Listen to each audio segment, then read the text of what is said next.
Tambong, membro sa Church of Christ, membro sa Seventh-day Adventist, membro sa nagkalain-lain nga mga reliyon nga mosaksi nining maong bugno sa katarungan mga kaigsunan.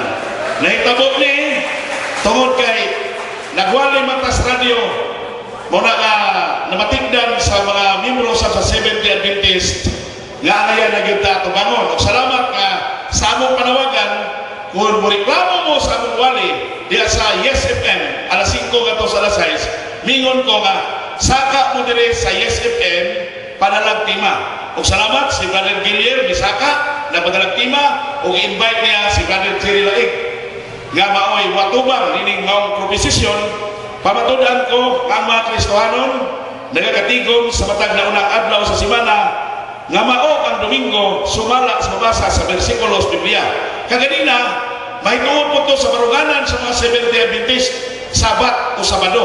So karon parang kunin sa baruganan natong mga Kristohanon nga nagakatigom sa matag na unang adlaw sa semana. Unsaon mo nato ni pagpamatuod mga kaigsunan? Kay giingon man pamatudan ko sumala sa mabasa sa bersikulo sa Biblia. Ang Biblia dili usa ka bersikulo. Isulti ko na ni Brother Laig kaganina. Busa pamatudan ni sa mga bersikulo sa Biblia.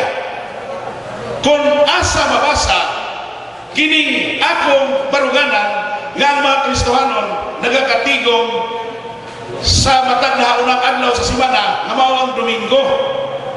Ato ning tagsa-tagsaon mga kaigsunan aron sa pagkuha sa insaktong informasyon. Ako nakagitong media. Kini atong moderator usa-usab kini magka-media sa Freedom Radio. Kung mukuha ka report mga kaigsunan, mugamit ka 5 ka W o usa ka H. 5W and 1 H. Pero atong binisayon kanalang kukang kinsa unsa ngano kanus ka o ngano unang kukang mga kaigsunan. Pero sa tima nga akong pamatudan tulura ang gipangita kinsa unsa o kanus a. Ingon ana ang paghatag og report aron tin-aw kinsa akong gipamatudan ang Kristohanon. Mabasa ba ang Kristohanon sa Biblia? Mabasa. Salamat sa pagtubag. Mabasa. So sa unang punto pa lang sa akong gipamatudan ang Kristohanon, murag supak siguro si Brother Jerry Laig nga Kristohanon kay nibirma man siya nga dili siya moyon nga Kristohanon. Gipamatudan ako ang Kristohanon mabasa sa Biblia. Unang bersikulo mabasa na to sa Buhat 26-28 og si Agripa mingon kang Pablo naghuna-huna ka ba di ay nadali mura akong mahimong Kristohanon. Tanan ba himong Kristohanon? Bato ni Pablo og si Pablo mitubag kaniya madali o manugay akong pangamuyo sa Dios mao nga dili lamang ikaw ra kun dili usab ang tanan nakadungog kanako. Karong adlaw mahimo untang ingon kanako. So si Pablo pudi ay Kristohanon. Lisod lang ang tao mahimo Kristohanon. Kay mismo si Agripa nag-ingon, nagtuo kang dali na ko nimo mahimo. Mato ni Pablo, dili ka ikaw ra, kun dili ang tanan mahimo untang sama kanako, wa lay labot kining talikala. Hinaot ba kay sunan nga gusto kamo mahimong Kristohanon? Kay ang giingon sa Biblia, ang dili mahimong Kristohanon katurang talikala. Wala ka siguro talikala dali. Bisan si Brother Laig, apil siya na himuong Kristohanon. Mga igsoon, matulosab ni Pedro sa 1 Pedro 4:16, apan kung na may pantoson tungod sa iyang pagka-Kristohanon, na dili niya kini pag-ikaulaw, hinunungat kinahanglan maghimaya siya sa Dios tungod sa maong ngalan. Kinsa man yung mga Kristohanon na kisunan, mauni ang mga tinun-an ni Kristo. Mga Kristohanon, tinun-an ni Kristo. Muna na kami, specific ang among gipamatudan nga niining atong kapanahonan karon kita angay mahimong Kristohanon. Kay kita mga tinun-an ni Kristo. So napamatudan ako, ang unang gipangita sa akong tema, Kristohanon. Nag-unsa man ang Kristohanon? Unsa man? Unsa may ilang gibuhat? Ang ingon sa tima, nagakatigom. Mabasa ba nga dunay panagkatigom nga gikinahanglan? Gikinahanglan ba ang panagkatigom? Mga igsoon, sumala sa Hebrehanon 10:25. Paminawan ni nagbayo. Mga igsoon, dili ko mutandog sa tima ka kanila. Kini nga kuha mo. Pamatunan nga, miining panahon sa mga Kristohanon, gisugo nga kita magakatigom. Hebrehanon 10:25, dili pagbiya sa inyong panagkatigom ingon sa gibuhat sa pagila. Busa dili pagbiya sa inyong panagkatigom ingon sa gibuhat sa pagila. Hinunua sa pagdasig sa usag-usa ilabi na gayon nga makita ninyo ang adlaw sa paghukom haduol na. Unsa may buhaton sa panagkatigom? So gisugo ka magtigom, unsa man ay buhaton? Ingon sa 1 Corinthians 14:26, unsa man mga igsoon, inigtigom ninyo ang matag usa, andam na ba nga may alawiton, may pagtulunan, may pinadayag, may igason ning dila, uhuban sa kahulugan ini, ipahimo ang tanan sa pagpalig-on. So sa panagkatigom, buhaton ka na aron malig-on kita sa atong pagkakristohanon. Karon, natubag na nato kaduna di ay panagkatigom. Ang pangutana, kanos akong pamatunan kung kinsa, nag-unsa, o kanos kanos sila nagkatigom, atong basahon. Sa buhat 2:1, o sa miabot na ang adlaw sa Pentecostes, mao ni ang unang panahon nga nagkatigom mga kaigsunan. Nagtigom sa paghiusa ang tanan sa usa ka dapit. Kining Pentecostes mga kaigsunan, nakasabot pa mo ini, mao kini ang ika-50 sa 7 ka adlaw tigpapahulay. Muna gitawag og Feast of Weeks. So mao ni ang unang Pentecostes human ang atong Ginoong Jesucristo nabanhaw o bigayab sa langit. So dayon sa pagkayab niya sa langit, milabay pulong adlaw, miabot ang Espiritu Santo, nagkatigom sila sa usa ka dapit. So 7 ka Sabat, 7 times 7 equals 49. Ang ika-50 niya na mao ang Pentecost. So ang Pentecost, human sa adlaw ng pahulay nga ika-49, Domingo na siya. First day of the week, mga kaigsunan. After 7 Sabbats, ang sunod anak, Domingo, naunang adlaw sa simana. So karon, sa buhat 2019 mga kaigsunan, makita na ito din o niya sa pagkahapon niya ng adlaw, ang naunang adlaw sa simana, nakita ninyo? Ang naunang adlaw sa simana, o sa nasirhan ang pultahan sa itiguman sa mga tinunan na ay naunang adlaw sa simana, na ay nagtigom. Tungod sa kahadlok sa mga Hudyo, kinalutos man sila kaniadto. Busa kung manimba sila, sirang nila ilang pultahan. Si Jesus niabot o mitindog sa ilang kaliwala o mayon ang kalinaw maanaa kaninyo. Di panalanginan, wala may unoy. Dili nun adlaw sa nagkatigom, karon nagtigom man mo. Wala wala ang atong Ginoo. Di panalanginan sila. Niya ng panahon na wala pa si Tomas. Busa, ipakita ni Kristo yung mga sabat. Apan si Tomas gawa kita ningon, hangtod nga din ako'y katuslok, kini akong tudlok. Diling yung kumutuo. Mao na yun ni Tomas. Busa sa paglabay sa 8 adlaw. Lain na po nga 7 adlaw, kapitog, hauray na. Pag ikawalo, sa mana? Domingo na po, mga kaigsunan, naunang adlaw sa simana na po. 8 adlaw tapos nini, sumala sa mabasa. Sa Juan 20:26, 8 adlaw tapos nini, ang iyang matinunan, dito na usab sunod sa balay. O si Tomas, uban kanila, ang pultahan tinakpan, apan si Jesus, mitungha o mitindog. Makita na ito nga, kada tigom, mutungha si Jesus. Nagpamatuod lang, kini sa gisulti na sa atong Ginoong Jesucristo kaniadto. Hain ang duha, kung tulo, nagakatigom sa akong ngalan, na ako sa ilang kaniwala. Asa magpataniwala si Kristo sa panagkatigom? Sa panagkatigom sa iyang ngalan.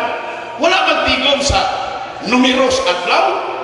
Wala pagtigom sa ngalan sa nasod o ngalan sa kutipa. Kung dili nagakatigom, dinala ang ngalan sa atong Ginoong Jesucristo. Muna mo anha sa taliwala na kaisunan. Busa klaro, napamatunan ako. Karon, dili na maglangan. Diyan nagkapita mga kaisunan. Muanita sa gitawag ko, dugang sa ingon kanusa sila nagkatigom. Padayon na to, mga kaisunan. Dili sa Buhat 27, nagaingon din mga kaisunan, o sa naunang adlaw. O, ipakita mo na mo. O, pakita ba? Okay, sa bugna version, Buhat 27. Wala ka nagpapanyo gani.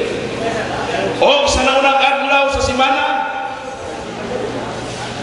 sa nagakatigom kami sa pagtipik-tipik sa tinapay. Si Pablo may tuyok pagikan sa pagkasunod ng adlaw, iyang itaas ang iyang pagpulong hangtod sa tungang gabi. Muna mabasa sa bugna version. Mga kaisunan, sa King James Version, and upon the first day of the week, when the disciples came together to break bread, Paul preached unto them, ready to depart on the morrow, and continued his speech until midnight. Muanita sa Buhat 27 sa God's Word Version, mga kaisunan. Kung namoy Biblia na God's Word Version. Okay? Wala na kita niya ba? Nakaingon din sa God's Word Version sa Buhat 27. Giilisan ang upon the first day of the week. Gingon, on Sunday, we all meet together. Nagkatigong kami to eat the Lord's Supper.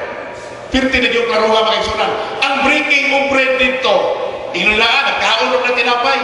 Pero ang gingon ni Rizal, laing version sa Bible, Acts 27, on Sunday, nagpapatunan na yun ako.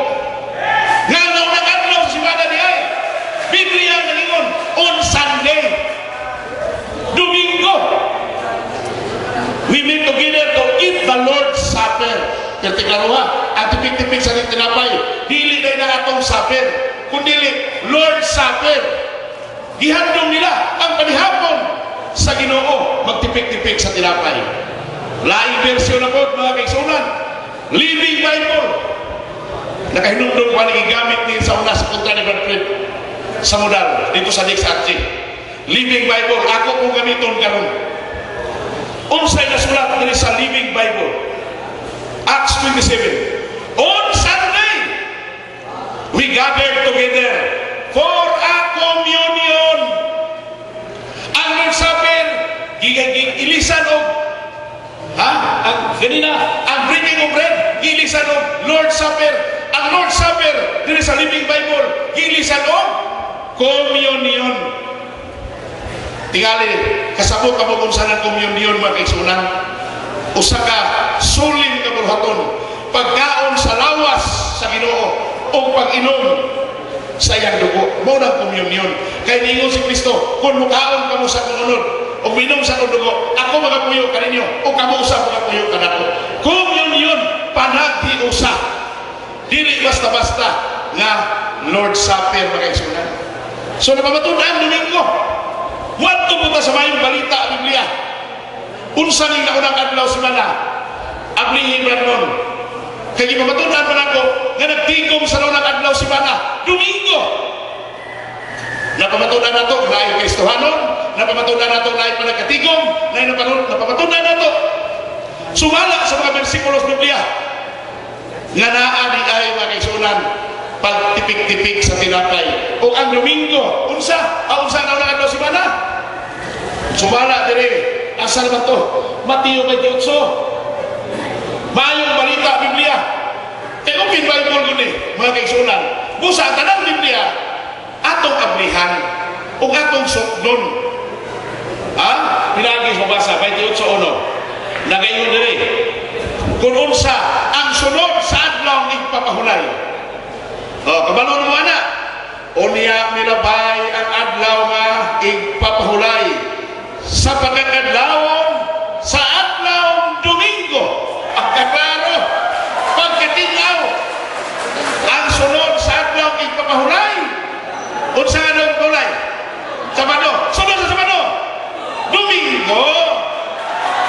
So, napapatunan ako ang adlaw ng adlaw sa simana. Domingo. Nait palagatigong, naa, kay gayon, sa naunang adlaw sa simana, nagakatigong kami. Unsa ang naunang adlaw sa simana? Domingo. Tinaw, tinaw kastanan. Dili mo malibog ani.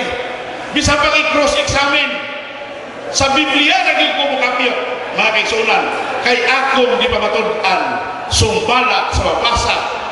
Di lang sa usa ka Biblia, kung dili sa daghang mga Biblia. Kaya gano, tuhan na ito ni kay Biblia man. Mauna mga isawan, tuhan. Okay, padayon. Kung sa pagyan, mubanhi ta sa ikaduhang sugo nga angay buhaton sa naunang adlaw sa simana. Sa panahon sa panagkatigo. Di ba doon ay sugo nga mag-amot? Pwede ba mag-amot na ikaw raw sa? So ang amot, buhaton na kung daghan mo. So, kung daghan mo, natigom. Roma 12:1. Umamot ka mo alang sa kinahanglanon sa mga balaan. Batasana ninyo ang pagkamaabi-abihon. So, doon ay amot na suko.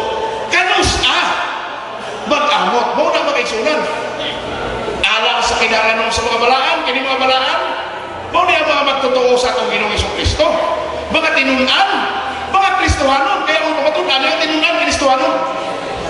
Ang pangutana niya kung kakbang niya ako ni Tudluan, karong di masaat. Nindot niya pangutana, naglaig. Kung mabasa ko, doon ay Kristohanon nagtigom sa adlaw sa Sabado. Murag nindot na, pinili siguro ko na. Pasing ningon po niya, diya sa buhat Paiti City, nabay Kristohanon diya. Ay nindot pag na pangutana. Muna ako mga suggestion, mura mapili ko na ba? Labi na nagbuhat risi, na ang mga Kristohanon mo diya sa Antioquia, isulay ko na pangutana, Brad. Kaya nindot yung kaya na pangutana, mura makapili.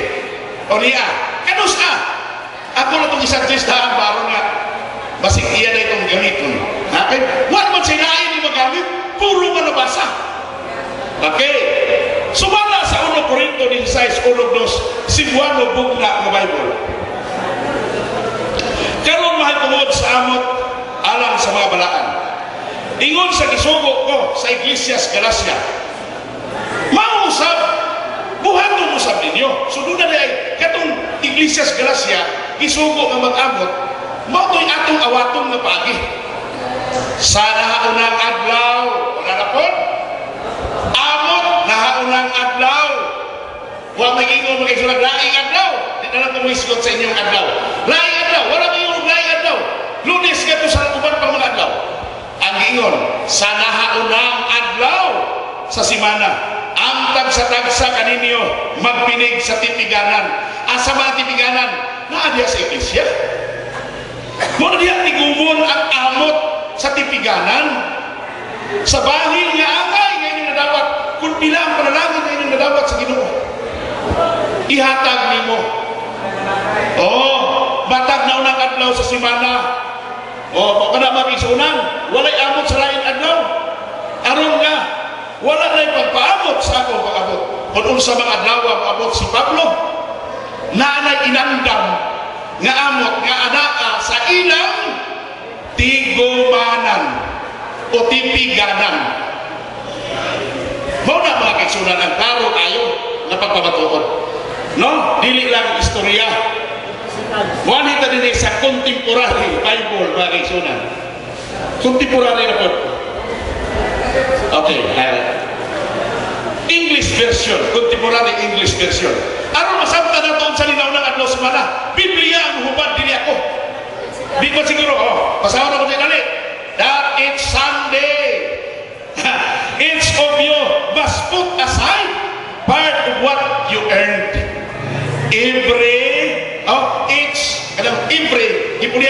Each Sunday, matang Domingo. Perting karuha, mga kaigsunan. Musa magilain, ito mo tanah. Buhat rin sila yun. Okay, kakisulat. Salamat. Okay, mga kato si Brad Samudal. Sa dili pa na ako ihatag ni Brad Jerry Laig ang mikropono. Ako sa i-acknowledge sa atong pag-abot sa atong mga barangay council si Kagawad Jeffrey Opunda na diyan nakita na ko. Bayang hapon ron. O nakita po na ito ang atong punong barangay na napili atong mga 14. Walang nabili si Kapitan Bilpin Villanueva. May hapon niya, Kap. May hapon. Okay. Salamat kayo. Karon nga ako rin hatag ang mikropono sa iyan ang kapanahonan ni Brad Jerry Light.